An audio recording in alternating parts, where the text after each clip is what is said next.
Good afternoon, everybody. Happy Tuesday.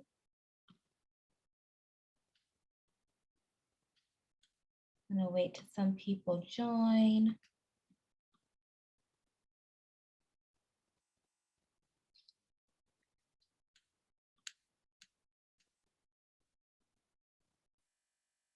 So before I get started, I want to ask a question.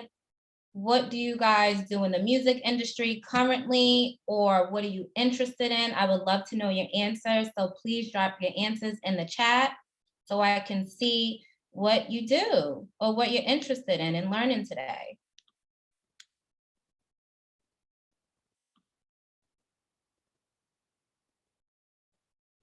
We see songwriter, artist, management, screenplays, making videos, a producer, tour management. Okay.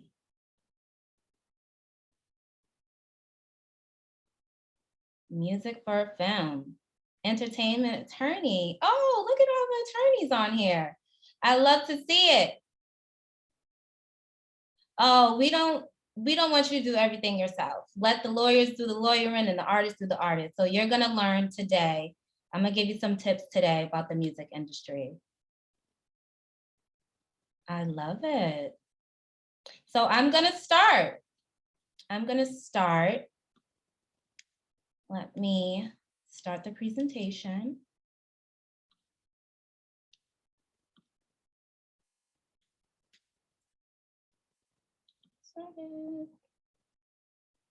Okay, so I'll give you an introduction. My name is Shakima Mendez. I'm an attorney. Today, I will be hosting your webinar today. Thank you for Yellowbrick for the opportunity for me to be your host today. Today, I'll be giving you legal tips about copywriting, intellectual property, and contracts, and how to navigate the music industry. I am an attorney, but this is not any legal advice that I'm giving you. I'm solely just giving you gems, very valuable tips for you to navigate the music industry because the music industry is a business. So firstly, I'll start off with what is a copyright? A copyright is a tangible copy of your works. So what this means is that any record that you record, that is your copyright. Any lyrics that you write down, I don't care if it's on a napkin, notebook, on Word, in your email, that is your copyright, and you're automatically protected. So you have exclusive rights as the owner, which means that you can exclude anybody and everybody from using your work without your permission. I provided a link to the copyright title that this is specific to. So once you write down your lyrics, or once you record a song, or once you produce a beat, that is your copyright. You are protected. So what is copyrightable? Not everything is copyrightable. One, it must be original, meaning you didn't copy from anybody else. And secondly, it must be of a creative work, which means that it's not too general, it's not too common in the commonplace. For example, you're not going to copyright commonly known facts, which will be the sky is blue or the sun is yellow. You're not going to copyright that. That's not anything that is copyrightable. So next, we're going to talk about the rights that you have. We're going to talk about the rights that you have in the US. So it's very simple. You don't have to go to the copyright office for your work to be protected. As soon as you write it down, as soon as you produce a beat, and as soon as you record a song, that's your copyright, you are protected. I just want to keep on repeating myself because I want to be very clear on that front.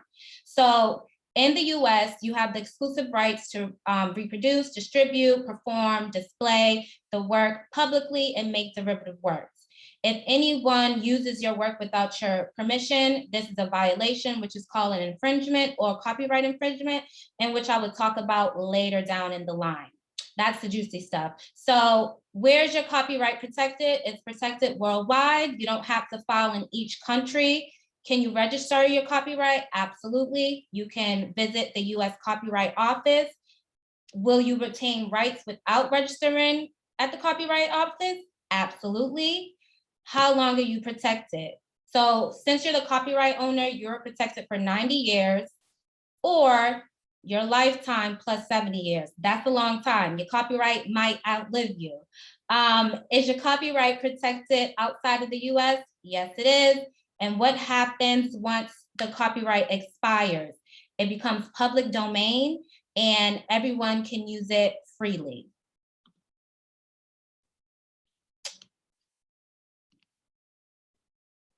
And if you have any questions, please drop them in the chat. I will look at your questions. Hopefully I'll be able to answer your questions, but please just fire away in the chat with your questions. I will answer them. Kristen will send a replay and this webinar will be available, a copy of all of these valuable tips. So as soon as you create your work, you are protected, meaning you don't need to use the copyright symbol, but you can if you want to, just to put people on notice that this is your work, this is your copyright. After March 1st, 1989, any works that was created after that date, it wasn't necessary for you to have the copyright symbol. It wasn't necessary for you to put all rights reserved. It was okay. So now you are protected. You adding the copyright symbol or all rights reserved does not give it any more validity of your copyright protection. You are protected once you record a song, once you write your lyrics, and once you produce a beat. So you can, if it makes you feel comfortable, if it makes you sleep better at night, to put all rights reserved or the copyright symbol, by all means, please do it. But it's not necessary for you to be protected, for your work to be protected, for your music, for your beat. So next, we're going to talk about the usage of the copyright symbol. You can use the symbol. I've kind of already talked about it. You can use the symbol if you want to. It's not required anymore. It's optional. It's optional. It does not give you any more protected rights. So go ahead, put your artist name, your company name, put a C next to it, put all rights reserved. It honestly, it doesn't matter. You're protected as soon as you create a tangible copy of your work and it's yours and it's creative. So I'm going to provide you examples on how to identify your work. You can put the copyright symbol, the year, your name, copyright, period, the year, your name, or copyright, the year, your name, and all rights reserved. This will be good to put, but it's not necessary, as it will put people on notice so they can have notice that this is your work. It belongs to you. Nobody else, it belongs to you. So in the event that they do copy your work, you can be like, hey, I have the copyright symbol, I have the all rights reserved, this work is mine. Okay, so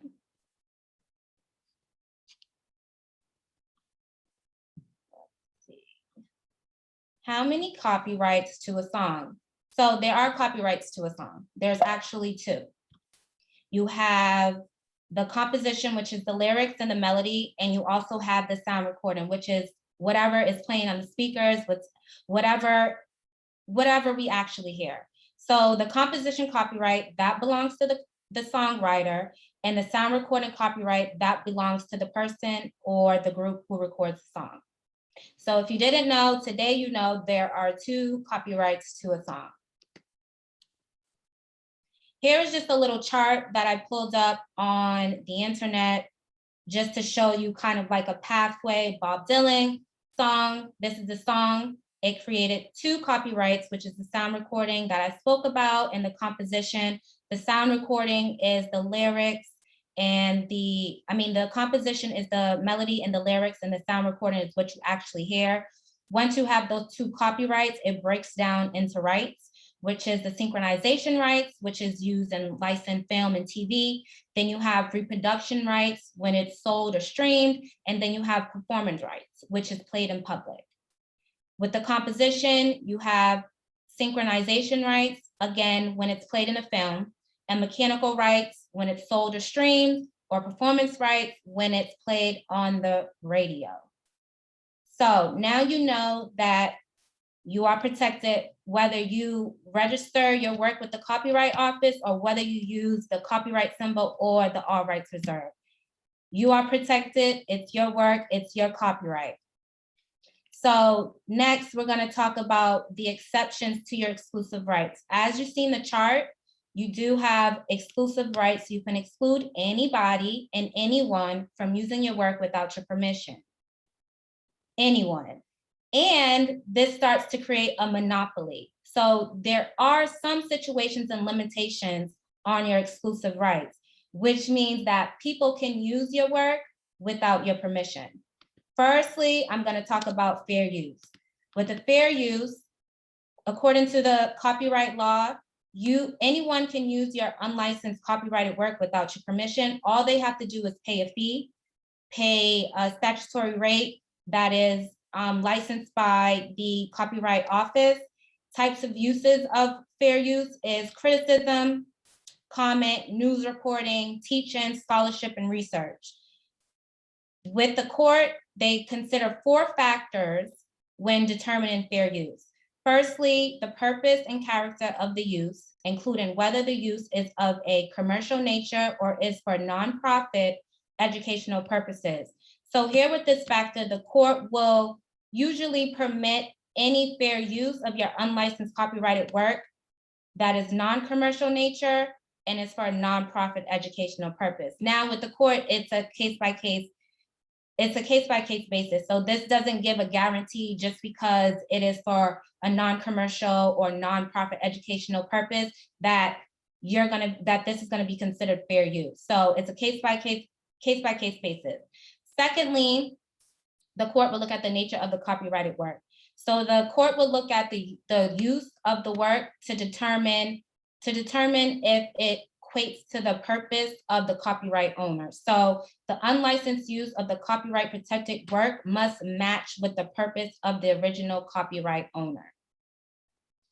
Thirdly, the court will look at the amount and substantiality of the portion used in relation to the copyrighted work as a whole.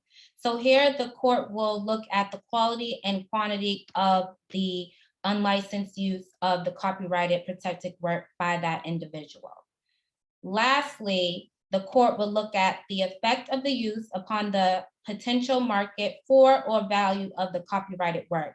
So here the court will ask the question on whether the unlicensed use of the copyrighted work by this individual will negatively affect the current or the future market of the original copyright owner. So with fair use, people can use your work without your permission under certain circumstances without your permission. So now we have a compulsory license. This is where the individual can pay a fee, statutory rate for using your work without your permission. Once you record that song and it's released and it's played in the public, you must issue a license. There's no running around this. Once you record your work, once you publish it to the public, someone can pay a rate, pay a fee in order to use your work without your permission. Now, this is only applicable to non-dramatic music compositions and streaming, digital downloads, and sound recordings. So it wouldn't be applicable to musical compositions like opera. So sorry opera folks. So how compulsory license work? First, the copyright owner must license the song to anyone who wants to use it for audio use only. Secondly, the license can only charge a specific payment established by law. So if I want to use your music or I want to use your beat without your permission, all I have to do is file a notice of intention to you, pay a fee by the Copyright Office. They set a fee, a statutory fee or statutory rate, and that's really basically it. I can get royalties off of your compulsory license, easy. So in 2019, 9.1 cents per song and 1.7 cents per minute is what the US Copyright Office will charge. So I put a link here for the US Copyright Office for the current rate. You can check it. I checked it for you. 2019, the rate is still fine. If you want a more in-depth guide on compulsory license, I also provided a hyperlink for you. So you're not entering the music industry if you don't want to get paid. So you're not releasing music or you're not producing beats just for your own self. You're producing it because you want your work out there, you want to be heard, you want to go into the music business, and you want to get paid. So I'm going to show you ways on how you're going to get paid. First, you have to register your music with a site. So this is for any independent artists that's out there that's starting off and don't want to really jump the gun and go into a record label contract. Try to use these 3 sources that I provided for you to see how your music does, what your fan base is, how much money you're making as far as royalties. So we have CD Baby. You have CD Baby. This is for songwriters, music distribution for selling music. It assists with placing music on Apple Music, other DSPs as far as YouTube and Spotify. Then you have TuneCore. This helps. It's similar to CD Baby. It sells music online, music distribution, and you collect royalties. And then you have the Orchard.com. So these three sites, make sure you read the terms and conditions. You don't know what their commission is, what are they taking off of your plate as far as revenue. So when you're signing up for these sites and registering your music, please read the terms and conditions. If you need help with reading the terms and conditions, then I can help you. But these are 3 great resources that you should use to register your music to receive some money. So next we're going to talk about all the DSPs out there and royalties. So digital service providers really changed the game for the music industry, really changed the game for royalties. I can go into royalties so much in depth, but there's just not enough time on this webinar. So DSPs like Apple Music, Spotify, and Tidal does not calculate the royalties by a fixed pay per stream. So what they would do is they would look at factors. They will look at the listener's country and location, whether the listener has a paid subscription or free account, the specific artist royalty rate, and the relative pricing and currency in different regions. So if your music is doing well on, let's say, YouTube, and you get 1 million streams, we know you're not making that much money. Like 1 million streams does not equate to $1 million. So just be very cognizant of these terms and conditions of all these DSPs and how they calculate their royalties. I'm going to show you the next slide of the different types of royalties there are. So first we have the mechanical royalties. This is usually generated through physical or digital reproduction or distribution of copyrighted songs. This applies to CDs, digital downloads, and streaming service. I want you guys to drop in the chat, when's the last time you bought a CD? I haven't bought a CD in I don't know how long, but I want you to drop in the chat, when's the last time you bought a CD? So secondly, we have performance royalties. This is generated through copyrighted songs that are performed, played, recorded, or streamed publicly. And then we have performance royalties. This is divided up into 2 categories of royalties, songwriter and publishing royalties. Royalties is very difficult, very, very difficult. The digital world and streaming really changed the game. So next, I'm going to talk about mechanical royalties. This is for streaming royalties. This is collected by a mechanical licensing agent. So examples of a couple mechanical licensing agents that you can go through is Harry Fox and Songtrust. Again, please read the terms and conditions.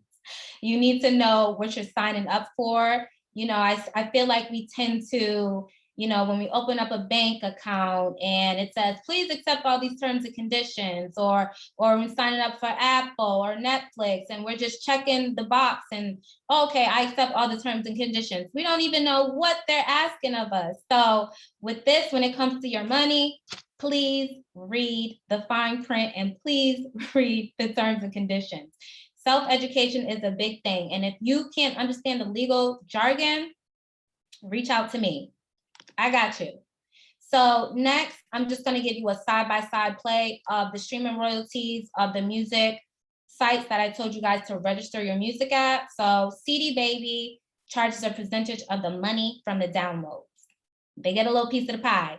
And then if you are a CD person, you can get your EP, your album, your single. You can make a CD with them. They also do digital distribution. They have a lot of partnerships with DSPs out there. So meaning you can get your music on all platforms. They have 150 DSPs that they can place your music on. So that means a lot of money. But again, you need to know what they're charging for percentage when it comes to their commission and when it comes to your money, because it is your money. TuneCore, TuneCore allows you to keep 100% of the sales revenue from the music you distribute. It's only digital distribution only. So if you're a CD person, sorry, I would go with CD Baby. And also they assist with digitally distributing your music, your single, your album, your EP, whatever it is. They're distributing it all over on the digital web of all Apple, Tidal, Spotify, YouTube Music, Google Play, you name it. So this is kind of just a screenshot that I took off of their website. You pay a $75 setup fee. Your commission, they get a 15% commission, which is not too shabby. And then they have a 20% sync commission. You keep 80% of the revenue. So you keep 85% of the royalties collected, which is, I think that's good, especially starting off. Here goes an example that I also took from a site to show what they charge per stream, and the number's tiny. So it's not that much money per stream. I also provided a calculator. So say you're already on the DSPs. There were some artists already on here that joined the webinar today. Here is a calculator that kind of gives you an estimated calculation. I thought this would be nice for me to provide you. So I don't know what your streams look like on any of these sites, but try it out. There's a drop down of every DSP and see how much money you're going to make. So with the music industry, there's a lot of moving parts, okay? So I seen some songwriters on here. So for the songwriters, this slide is for you. I'm going to provide you with 3 different ways that you can get paid as a songwriter. First, you can license your music. You can assign rights to your musical works to publishers. And music publishers, they're good with kind of grabbing wherever your songwriting music is and kind of bundling that up and distributing your royalties. And they collect them. They do all the work for you, so you don't have to do it. These are called pros, and I'll later explain that. So split sheets. If you didn't learn about split sheets before, you're gonna learn about them today. Split sheets are very important. Everyone is creating music everywhere. They create it online. They're creating a studio. Please make sure you have a split sheet. Now, a split sheet says, so say the songwriter wrote 85% of the song. Please have it in writing. The split sheet will have it in writing. You wrote 85% of the song. You have ownership of that percentage of the copyright, and that will give you your percentage of the royalties. Talk about money first. Money is not a taboo. Music is a business. The music industry is a business. Please have the talk up front. Yes, please create your music, be creative, put it out there, but let's get it in writing. I cannot stress enough, please have everything in writing. Email exchange, I can help you with the split sheet. So before you leave that session, have people sign away, put their names and put the percentage, because if this song goes viral, you don't want to be fighting or you don't want to be in court on who owns what. So secondly, like I said, you can affiliate with the pro. This is a performance rights organization. You probably already know them, ASCAP, BMI. So they help both songwriters and publishers license their works. Like I said, they bundle it from everywhere, the radio, TV, streaming service, bars, restaurants, arenas, and they collect all of that and you receive royalties from that. Like I said, the most common are ASCAP, BMI, and SAC is invite only. So maybe just look at ASCAP and BMI going forward. You know, if you're starting out, all of these sites cost money. So you have to really allocate, you're putting the money in and what are you gonna get out of it? That's really the goal. But believe in yourself, believe in your work, put the money in, it all gonna pay off at the end of the day. Thirdly, you can do a mechanical compulsory license. Here, you can register with the MLC, which I provided the link. Just a hyperlink that you can go and you can read up on the sign up, you can read about the terms and conditions. So with the MLC, you have to make sure that you're identified in their database.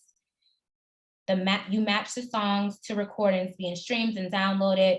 You are either the owner or the co-owner, and then you provide your payment and tax information.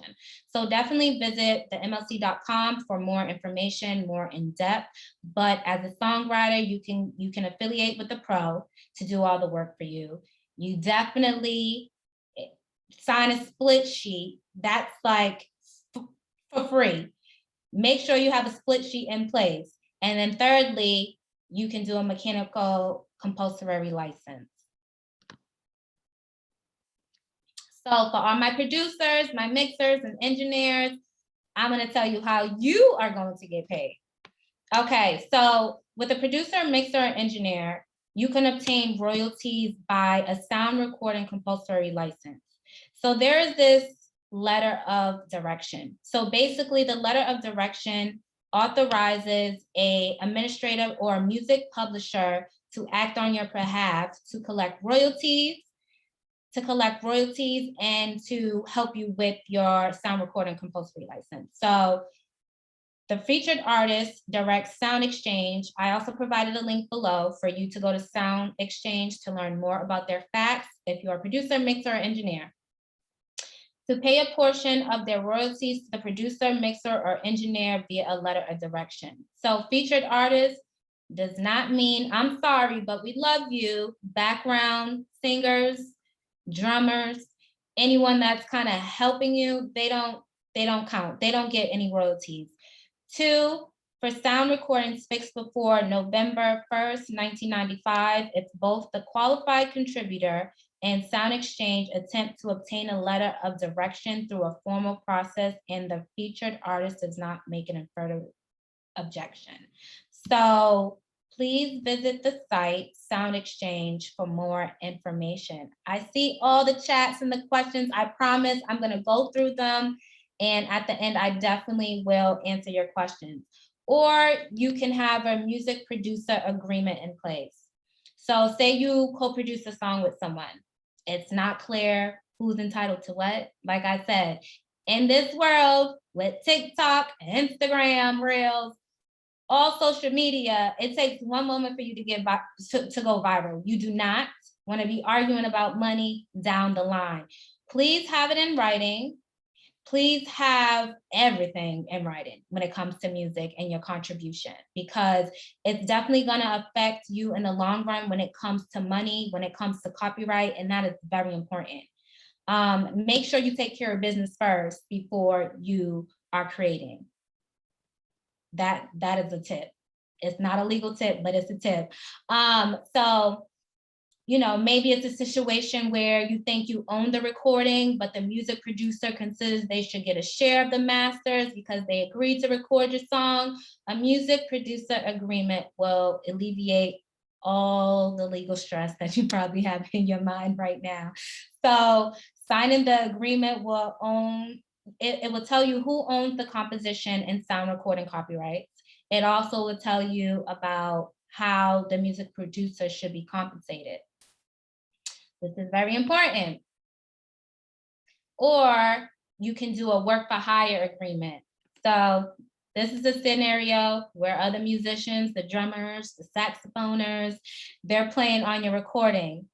They might think, say this song goes viral or you're getting a lot of money from royalties on this. Maybe they think in their head that they're part of your band, they're part of the song, they're gonna get a share of your copyright. Absolutely not. So having this work for hire agreement will make it very clear to all parties involved that they are just playing the back, okay? They're just helping you create your work. And this work for hire agreement will make it clear that you own 100% of the copyrights related to the sound recording and the underlying composition. So if you didn't learn anything from me, if you're a songwriter, producer, or even an artist, please have everything in writing. Simple, have it in writing. Let's talk legal. This is why I'm here. I'm the lawyer. I'm not the expert, but I promise you, I am putting you in a position better than your favorite artist, okay? There's so many fights right now that's going on. Who owns masters? How can I get out of a bad deal? I'm not getting paid much. Oh, my lawyer this, my lawyer that. You don't have to worry about that. You're probably going to be far ahead of the game. Either you're a newbie to the music industry, or you're already in the music industry. Like I said, self-education is very important. Now, you should have a lawyer on hand that you can talk to, that can help you with all the business aspect and legal aspects of things. I'm not saying have a lawyer on retainer. I'm saying have someone like me. Have someone like me who can sit here and really advocate for you, because it's not fair when it comes to record deal companies and the bargaining power. It's just not fair at all. So I can definitely help you with any agreements or any trademarking, any copyright, anything you need, I got you. So self-educate yourself, have a lawyer readily available to you. Don't turn blind. Don't just have your lawyer do everything. Ask questions. I always ask questions. Please ask questions. If you don't understand something, ask questions. It's your livelihood, it's your money, it's your bank account, it's your work. Don't turn a blind eye. So there are two types of lawyers in the music industry. You have a litigator, which you see go to court with their briefcase, and then you have transactional lawyers, which you'll see with a briefcase, but they'll probably be behind the desk on the phone, handling all facets of the business when it comes to contracts, when it comes to money. So when do you need a lawyer? I'm gonna provide you 7 situations where you need a lawyer. So prior to signing an agreement with a personal manager. So I seen that there was artists on here, and there was artist management and probably a manager of an artist. So before an artist signs an agreement with the manager, please have an attorney look over that. You know, they're asking for a commission. Managers do a lot, and they're asking for commission.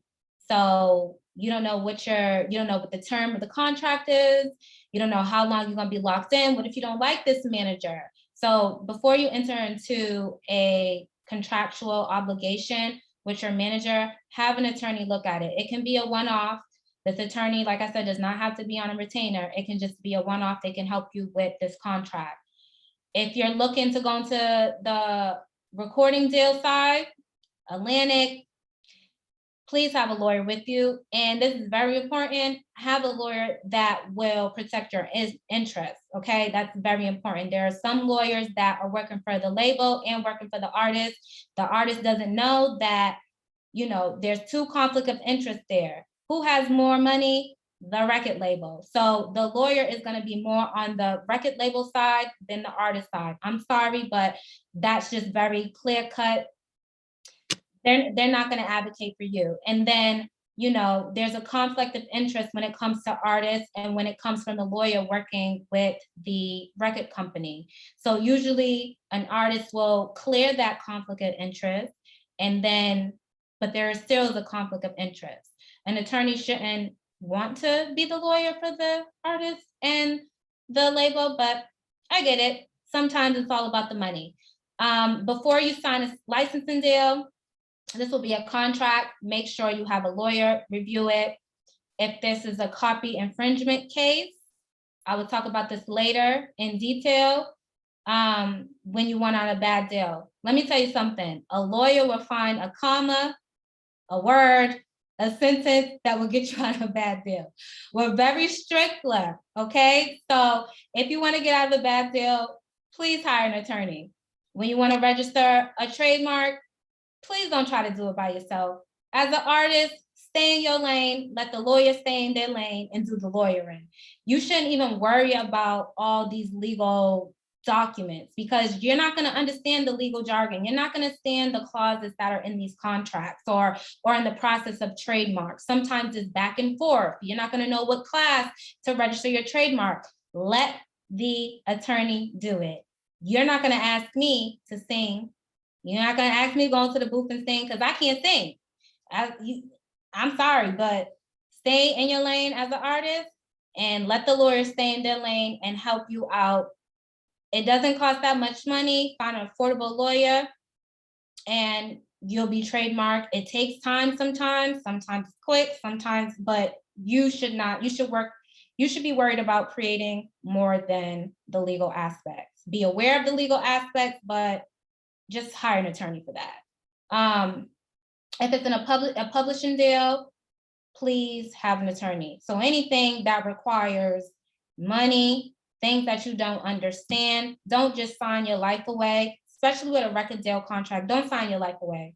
You know, I feel like sometimes people want to run to record deal contracts and just sign it because, you know, the record label said they give you $1 million advance. That's a loan. That's $1 million loan. You got to give that money back.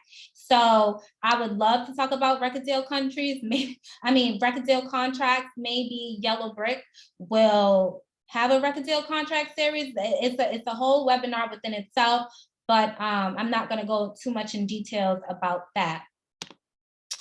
So we're going to talk about copyright infringement.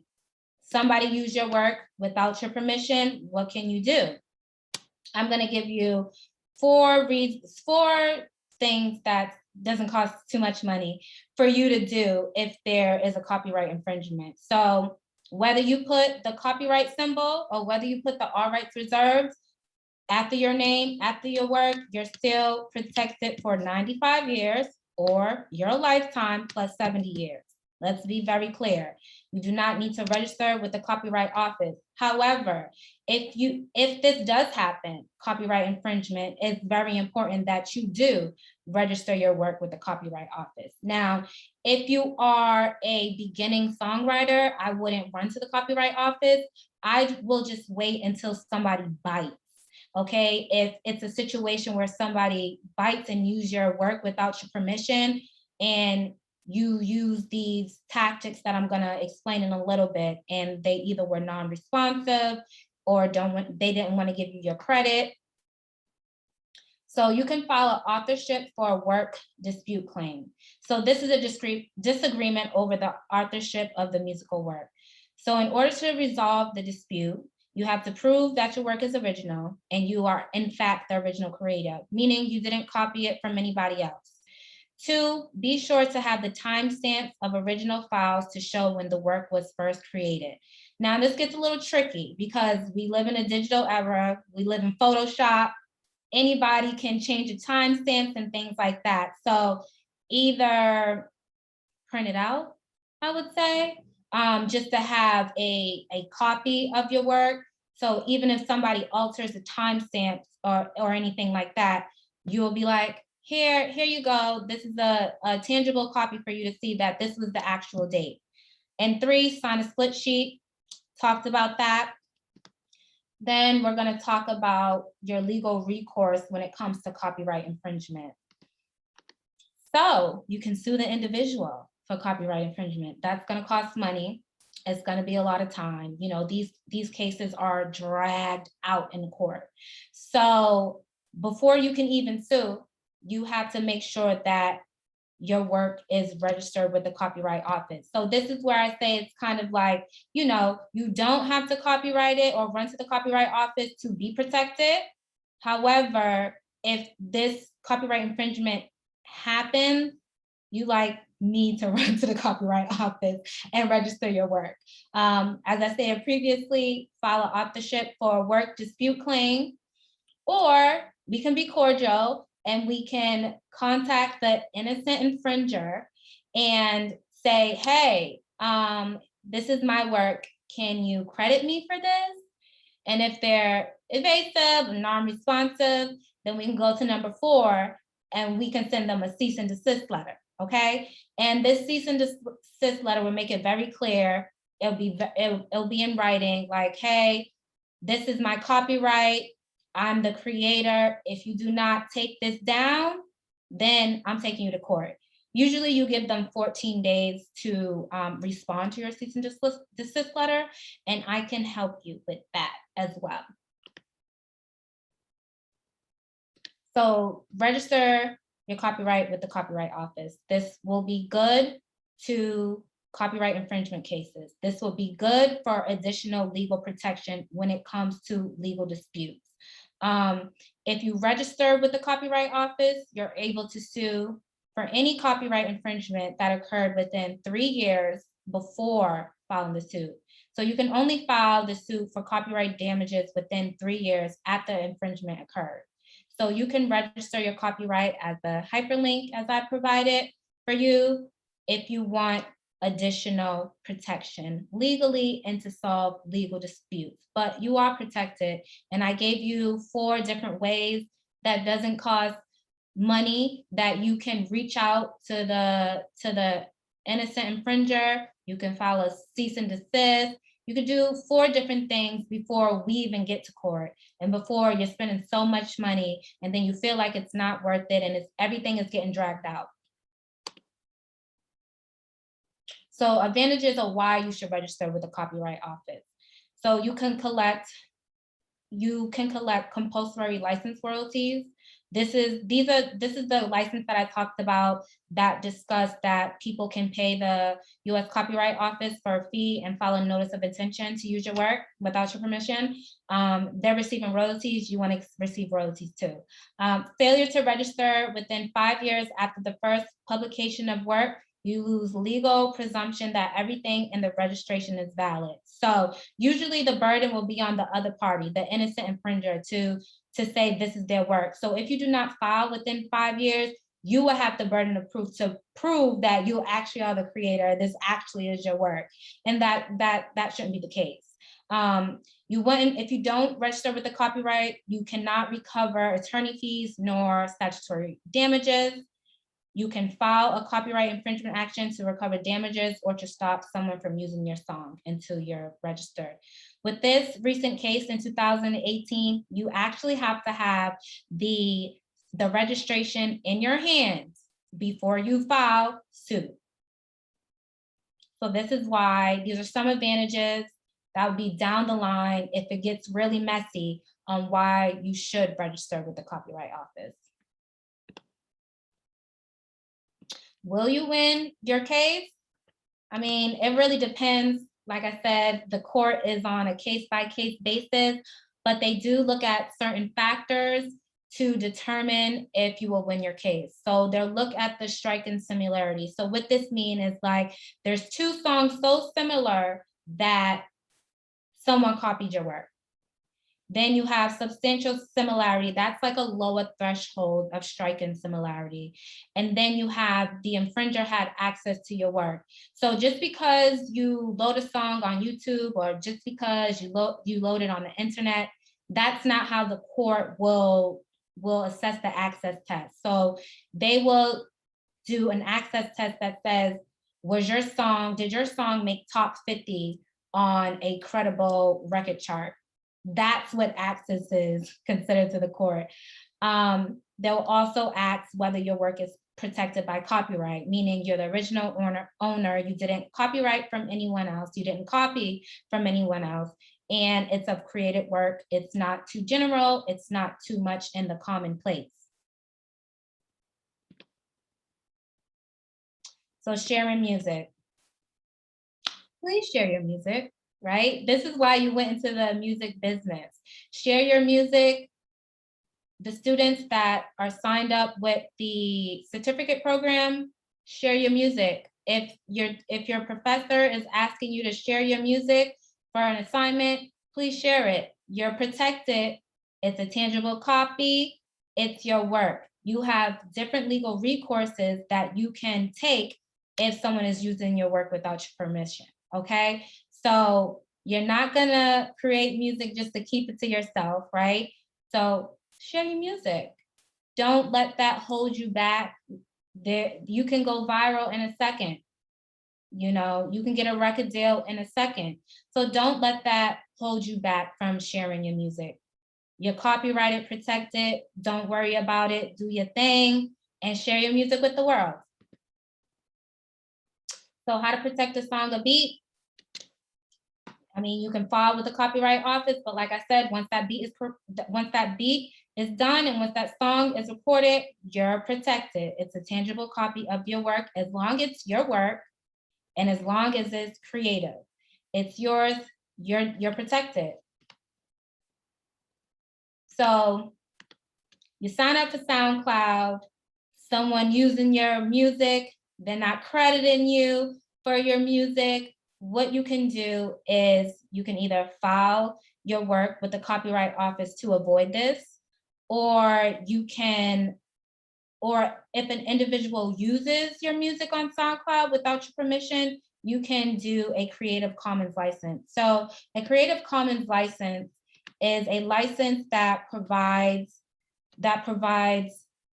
another individual permission to use the work. So you must be the original copyright owner.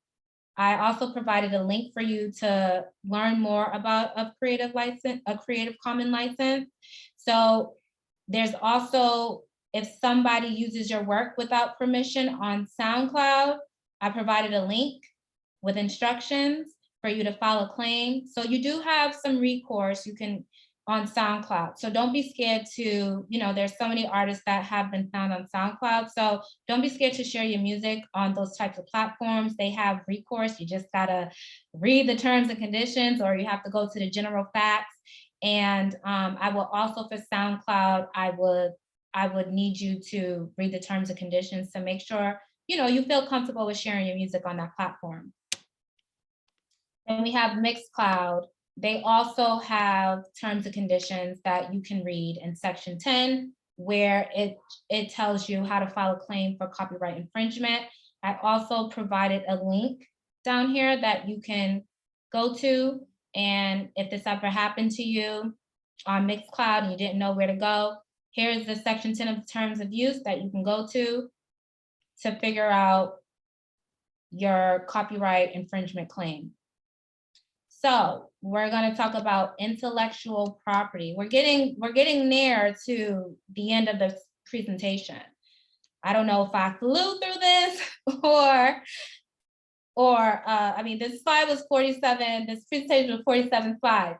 So I'm going to talk about intellectual property in general.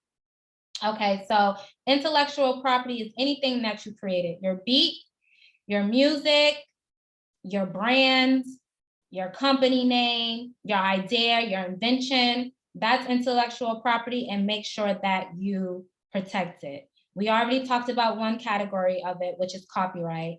I showed you the ways on what is a copyright and how you protect it. If someone infringes on your copyright, what can you do? So the intellectual property law derives from the US Constitution. And then the main categories of intellectual property is trademarks, which protects brands and the logos used in goods and services. You can register your trademark here. I provided the hyperlink for you. Copyrights, I already discussed it in depth. Patents, this is if you have an invention. You can register your patent right here. A trade secret, make sure it's a secret.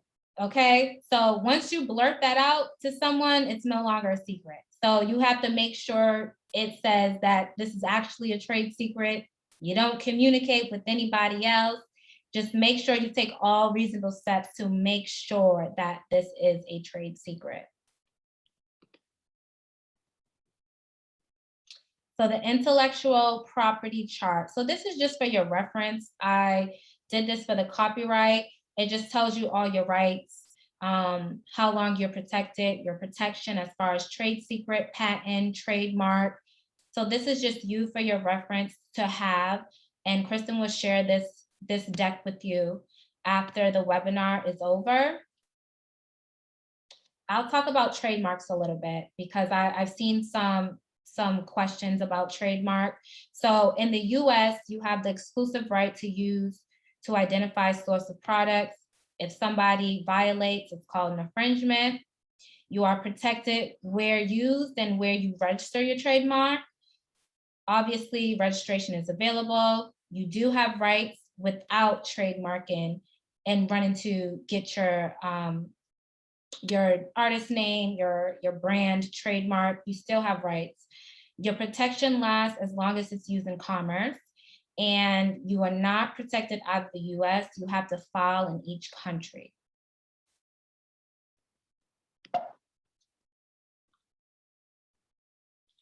So this is the last slide. If you need any help, questions, please feel free to DM me at Slay My Contract. You can visit my website if you need help with any contracts that I spoke about today, any trademark and any copyright. I'm your girl, I got you. I will make it a seamless process and I will make it more in layman terms. I'm not a stuffy lawyer. I wanna be very relatable to you, and so you don't have a headache when dealing with legal stuff, because it can be a headache, but I love it. It's a headache to you, but I love it. So I'm gonna end this presentation and I'm gonna answer your questions. Let's see.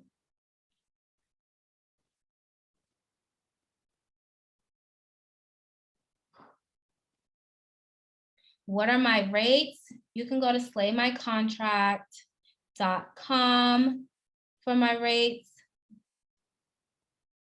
You can go to the trademark site to know the cost specifically.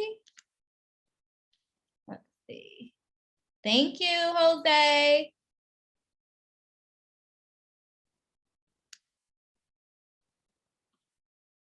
Let's look in the Q&A.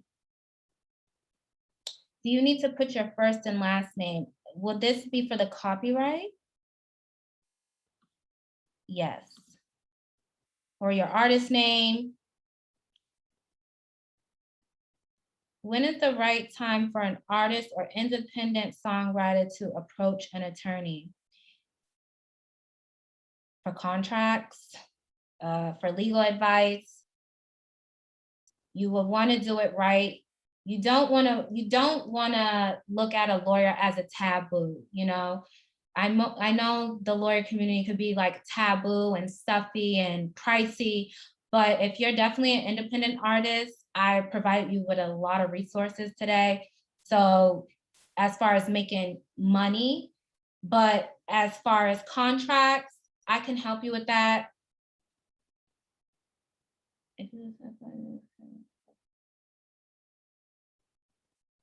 Yes, so if you live past 90 years, the copyrighted work, it goes in the public domain. Absolutely. So anyone can use your work without your permission, freely. As a songwriter, when is the right time to approach an entertainment attorney? That's pretty broad, but I would say whatever questions you have for an attorney, I say just go for it. I know most of them are like on retainers, Sade, but you can DM me, you can go on my website, you can email me. I'm really down to answer your questions, because this webinar, what made me want to do this webinar is because you are thinking about protecting yourself. And most of these artists or people in the music industry, that's the last thing on their mind. They just want to sign on the dotted line, make the money, get famous. That's all they care about. So I will definitely help you. Just follow my Instagram handle, Slay My Contract, and I got you.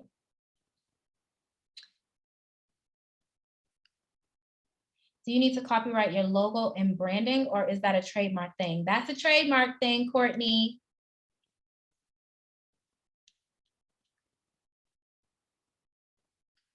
How can artists sue politicians for using their song if they go the appropriate route to use the music through compulsory license? I think for this one, Miko, did you file or send a cease and desist? Or are you, if they use a compulsory license, that means they sent file a notice of intention to you. So did they do that? From your question, I'm thinking no.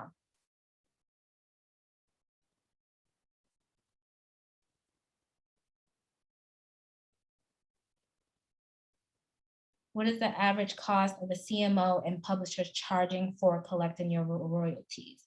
So like I gave you 3 pros, which is BMI, ASCAP. Definitely go on their site, definitely read their terms and conditions to see what they are charging for royalties.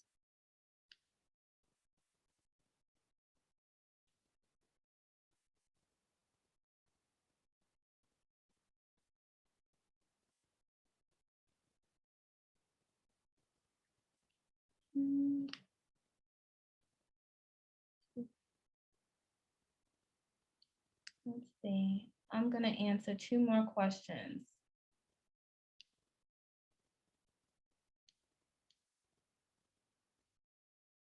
Thank you, TP. Do labels take a cut of the royalties their artists own? Hello, yes, they do. Okay, they take more than that. They own the masters. They make more money than the artists. Just got to put that out there. What is a reasonable retainer for an entertainment attorney?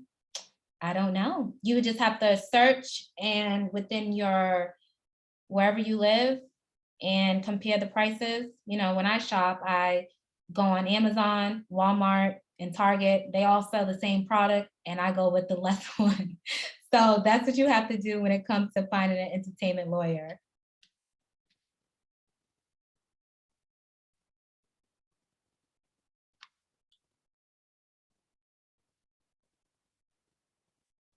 Is it only possible to own your own masters if you are independent?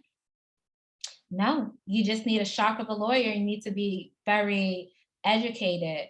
Like I said, when you're dealing with a record label, the bargaining power is not fair. So there are Nipsey Hussle, he owned his own masters. You know, there's people out there that own their own masters because they had a good lawyer on their side that looked out for their interests. Do I have a book I can purchase? Kiana, should I write a book? Would you purchase my book? Yes, you will. You want me to write a book? Oh, wow. Really? Oh, so maybe I have to look in now writing a book. Oh, you guys are so sweet. Really? Oh, wow. Is it safe to put your brand up on the web, social media without any trademarking? Yes. As long as you're using it in the commerce place, you can use your brand, put it on social media without any trademarking, but trademark it as soon as possible. As soon as you got the money to do so, trademark it. Oh, you'll definitely read my book. Oh, I think I have to write a book, y'all. What if you?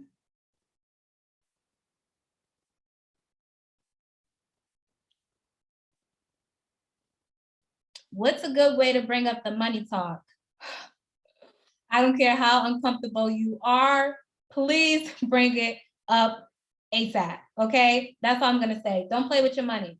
You know, if you're a record deal company, you think they're playing with their money? Absolutely not. So don't play with yourself, know your worth, add tax, okay? Please have that money talk. I don't care if you have to drink 3 bottles of water to ease your pain, to ease your nerves. Talk about the money off the outset.